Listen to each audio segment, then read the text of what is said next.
Thank you. So my name is Paige. I use she and they pronouns, and I'm the coordinator of the Queer Youth Project at Northwest Youth Services. Woo! Thank you.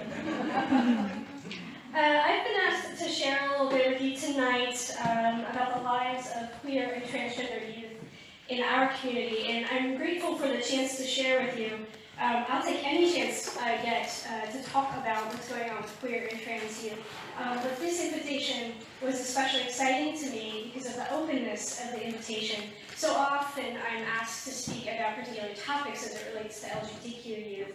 And so this gives me a chance to share, really for the first time, some of the broader trends that I'm seeing that are directly impacting the rights and well-being of LGBTQ youth, whether or not they're related directly to housing or medical care, etc. I'm going to start with a little bit of history, including my own story. When I came out in the year 2000, nearly 19 years ago, I didn't think that I'd ever have the right to be legally married. I was raised in a really conservative Christian family. I like to joke that the Holy Trinity for me growing up was God, Ronald Reagan, and Rush Limbaugh. Yeah, so that's where I come from. So the right to be legally married was way out of the realm of possibility in my thinking. I spent most of my time just trying to avoid direct discrimination or rejection from the people I loved and from my faith community. I couldn't imagine myself being protected by the state or by the school system, and there wasn't really anyone to help me sort through the fears and anxieties of coming out, except for one person, a very vocal, visible campus pastor at the University of Washington, who I never actually spoke to, but who I heard speak, and who from a distance gave me tremendous hope. And I hadn't thought about that person in a long time until I was writing this today, or actually over the weekend. And reflecting back on it, I recognized, like, holy cow, I didn't know, but that person was really setting up a trajectory for my own vocation. Something I don't share with every audience is that I'm also an ordained minister. Woo! And it's my religious convictions actually that bring me to this work of liberation. One of my favorite parts of the work that I do is actually speaking with people my age or even a little bit older about their high school and college experiences. That moment of recognizing that you are holding a really scary secret, or of knowing your dangerous inner truth and figuring out if and how you could ever put words to it. And I enjoy seeing all those patterns, the similarities across the stories of coming to know oneself and then coming out, even despite all the pressure not to. And of course, the gratitude that we feel now as adults who get to live a good life in a new era. I'm married. Congratulations. And so many of the conversations that I have with adults who are queer identified end with this. I wish that I'd had something like the Queer Youth Project when I was young. Yeah, me too. But 20 years ago, a visible vocal support for LGBTQ youth was more or less beyond my wildest imagination. And things have changed, largely for the better. But that doesn't mean that the lives of queer and trans youth are really any easier. In fact, they face dilemmas that we didn't. Access to the internet means that they're able to find language to explain the difference that they feel in themselves much younger than I did. And while some of what they find online is supportive, much of it breeds a sense of isolation, anxiousness, or is simply wrong. And having this language younger should be a psychological and developmental benefit. We're young people to be accepted and supported when they come out.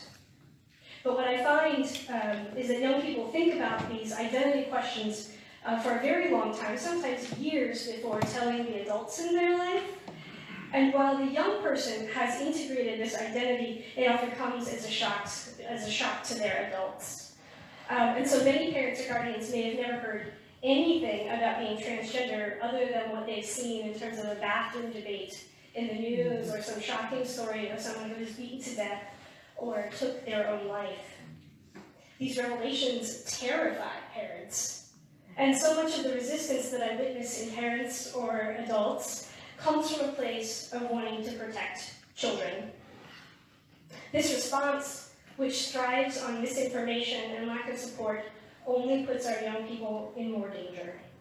And from what I've seen, most families, schools, churches, and teams or other youth-serving organizations really aren't that much better prepared to welcome and support young LGBTQ people today than they were about 20 years ago when I came out. I bring that up because I think that it's easy for us as adults to think that the worst part of this work is behind us, that the bulk of our rights have been secured. But the last 2 years have made it really clear just how young and fragile our rights truly are. To begin with, the anti-discrimination laws that protect sexual orientation in the state of Washington aren't more than about a dozen years old. Protections for transgender folks in Washington state are only about 2 years old, and marriage equality has only been with us nationwide for about 3 years. Half of all LGBTQ people living in the US do not have anti-discrimination laws protecting their job or housing. So they can get married on Saturday and fired on Monday. And 2018 may hold a very macabre designation for the most murders of transgender and non-binary people since we started recording the data. This past year, the Federal Department of Health and Human Services has considered a change that would define transgender people out of existence in the eyes of the government, preventing them from the protections and benefits that basically every other citizen enjoys.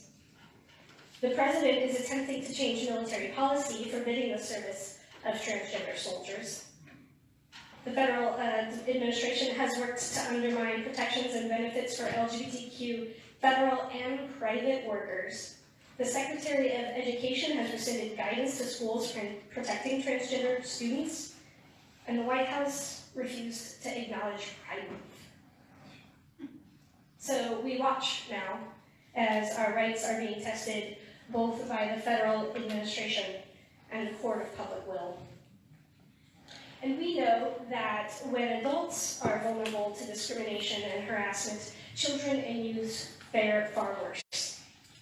Marginalized youth without parent support generally don't know what their rights are, how to advocate for themselves, nor do they believe that the system would work to benefit them.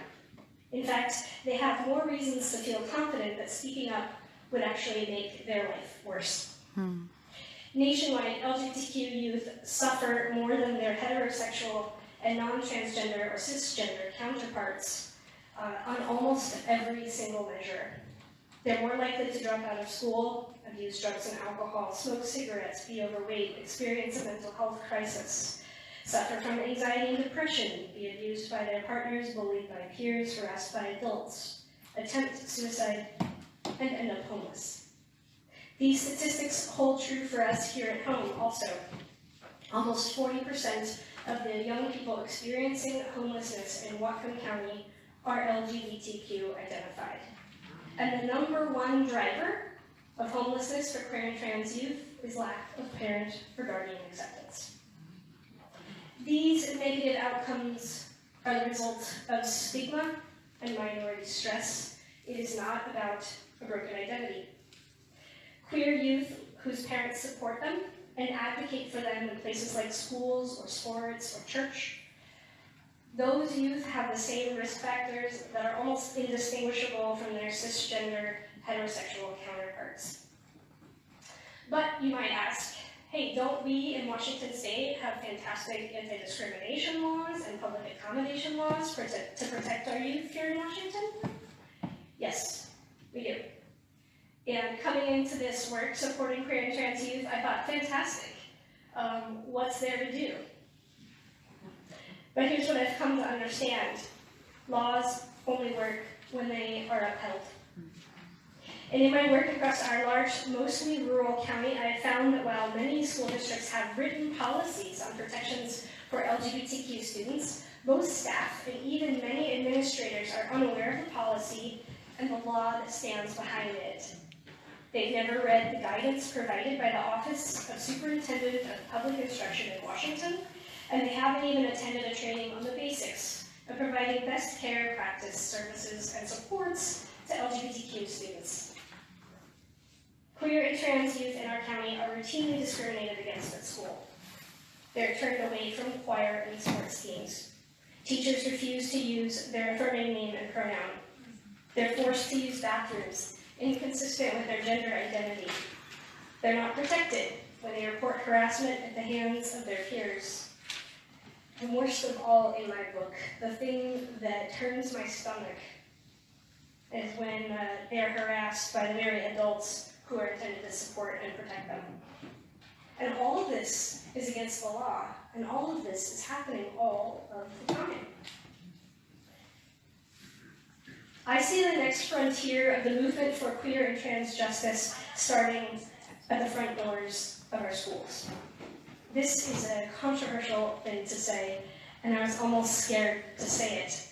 Potentially, I have a political future, and I was saying to my wife earlier, like, oh gosh, that soundbite is going to sink any aspirations I have there. I can just hear the arguments about students asking for special rights, forcing teachers to accept ideas they find uncomfortable or against their religion, that I, in my role, am indoctrinating or converting children and teaching deviant behavior that puts them at risk. But I have something to say about that.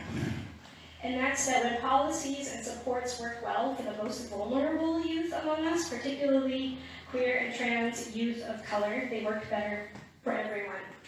This is not a zero-sum game. This is documented by research. And let me go on record as saying that I am not invested personally or professionally in how any young person chooses to identify. My investment is working toward a community where every young person has the chance to explore who they are with the support of healthy adults and to imagine for themselves a hopeful future. Before I wrap up, I want to share a story about some young people I have worked with quite closely, a group of rural middle schoolers. I asked if they would welcome a student from another district to observe their year-end club party, and they agreed emphatically that he should join us. And so on the last day of the club, we all gathered around a giant table in an art room to eat pizza and too much sugar. And sing Hamilton songs at the top of their lungs. Sorry, lots of Hamilton. The student from another district arrived late, and I have to tell you, a little bit of an awkward kid. He describes himself as really shy. He's tall for his age and has this mop of like curly, fluffy hair. But when he walked into the room, the students from the club erupted, and they leaped from their seats to go and greet this new kid who they had never met before and who in his own school doesn't have a friend that he could name. They pulled their seats to the side and made space for him at what was basically the head of the table. They brought him food and a soda. And by the end of his time with that club of strange kids that day, he ended up at the front of a conga line where they were chanting his name. These youth, they know what it's like to be rejected and misunderstood. They know what it's like to not have a place to belong. They know what it's like to be the location, the embodied location of other people's discomforts and anger. And when given the chance, they know how to show profound, transformative kindness. They are claiming their inner truth despite pressure not to. They're sticking up for each other. They're placing the outsider at the head of the table. They are resilient, honest, wise, and kind, and we have a lot to learn from them. But before we can ask them to be our leaders, we need to recognize that they are children, and we need to work to make their world a safer and more affirming place. The goal of the Queer Youth Project is basically to build organic networks of support around each queer and trans person, or each queer and trans youth in our community. Communities of adults and communities of youth who will share in a healthy, hopeful space with one another. And a lot of the work that we do is in schools. We originally started to try to prevent homelessness, but we found that we're really well positioned to prevent things like mental health crisis, suicide, dropping out of school, and abusive relationships. And I just want to say that our schools are a tremendous community resource. They're a place where people gather to connect, a place where parents look for services and to model acceptance of their children, and we have an opportunity to support them in their leadership of supporting our young people and paving the way for queer and trans justice.